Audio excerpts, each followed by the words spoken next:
Guys, nahirap tayo maglinis. Alam niyo naman yan. Hindi mo naman pwedeng labahan. Pag nabasa, mahirap na matuyo. Walang problema sa sakalaga kami. Nahayop. Alam niyo na. Diba? Katulad ng nandun, na feel at home. Hindi natin sila mapigilan na tumae minsan or umihi dyan. Dagdag mo pa yung mga tao. Higa, uupo, pawisan, o ano or hamoy. Ayan, lalo na yan, ang anak pa yan dyan. So, nadalala kami paano malinis. Hindi mo pa pwedeng basahin. Buti na lang, may nakita kami sa TikTok. Bukas ko ang linis. Ayan, sa labi, no? Yan. Isa yan sa culprit kung bakit nadumihan ang aming supa. Yan. Tingnan nga natin kung effective. No wash daw. No wet na siya. Lilinisin natin dahil tomorrow, buksan mo muna. Meron kaming gawain dito ng fellowship sa church. So, kahit pa ba hindi naman mapanghusga ang mga people, siyempre, lang para maging mga amoy malinis ang bahay. Yes. Yun na masabi, may sarili siyang pang-brush off. Let's na natin. Hindi yan daw discuss. Aba. Kasi sabi nga ni Bunso, dapat leather daw. I-leather. Ganun din. Pag nag-leather naman, magiging ganyan sa upuan ko. Sige nga, try mo dito sa ano ng... Yan lang. Try natin.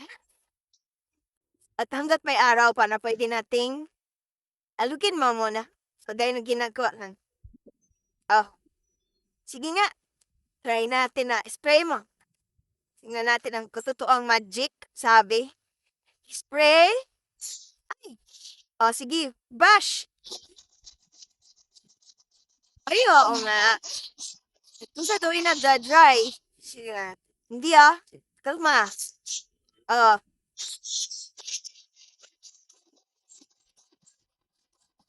Tingnan natin kung nagda-dry.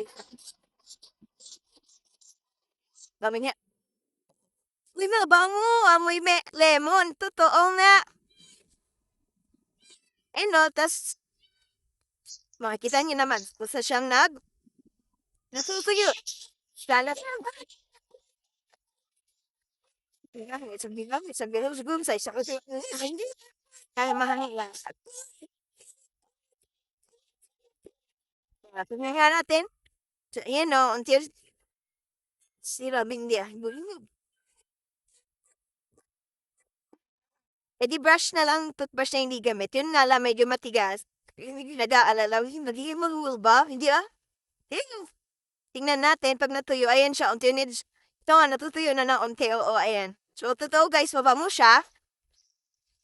At, hindi mo na nga kailangan nag-aalala daw, naghihimor-imor. Tingnan natin, gagamit tayo ng iba. Hindi pwede.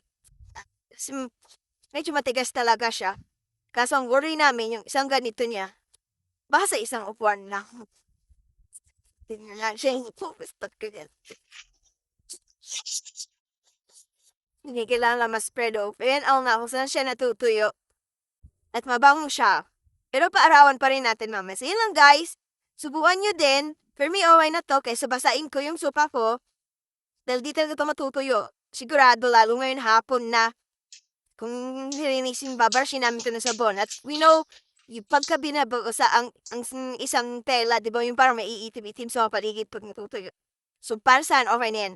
Date nyo na lang guys yung yellow basket. Subukan nyo din. Baba mo siya, in fairness.